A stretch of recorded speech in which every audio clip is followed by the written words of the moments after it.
Оросын эрдэмтэн Юрченко бол судалгаагаараа энэ лууны тухай энэ бол одоо хятад биш ээ, энэ Монгол аль байсан хүн нүгүрний энэ эзэнт хөрний одоо сүр хүчийг үзүүлсэн луу юм аа. Ийм луу бүхий хувцсыг зөвхөн Хувлаа хааны ойрын удмынхан өмсөх эрхтэй байлаа.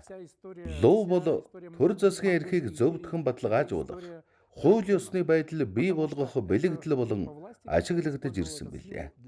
Өнөө цагт ч бид алтлаг утсааруулсан лууны хадгамал үхий түүхэн дээл Чингис хааны музейд хадгалагдаж байгаагаар баталж чадна. Тэр нэг татар Монголын бүрэн тэмдэглэл дээр ч бүр бас тодорхой бичсэн байгаа шүү дээ. Мухадаа жанжин бол мөнгөн одоо имэйлтэй мөнгөн имэйл дээр мөнгөн луутай, суудлан мөнгөн луутай.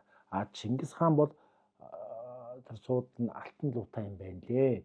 Тэгэхээр Чингис хаантай уулзаагүй юм тийм ээ.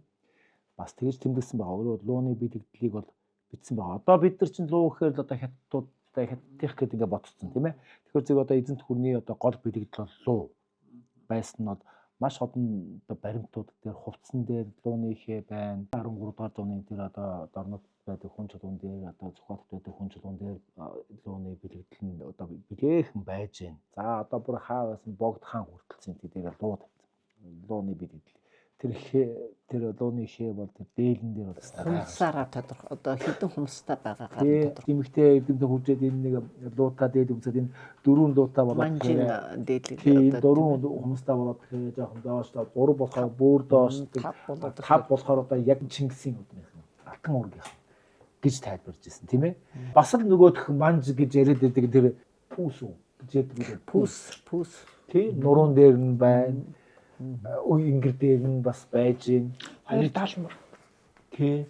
За тэгээд тэр тайлбар тий уужин дээр хэлж байгаагаар бол энэ зөвхөн Чингисийн алтан уургийнхан бол ийм луута үүлэн хийтэй.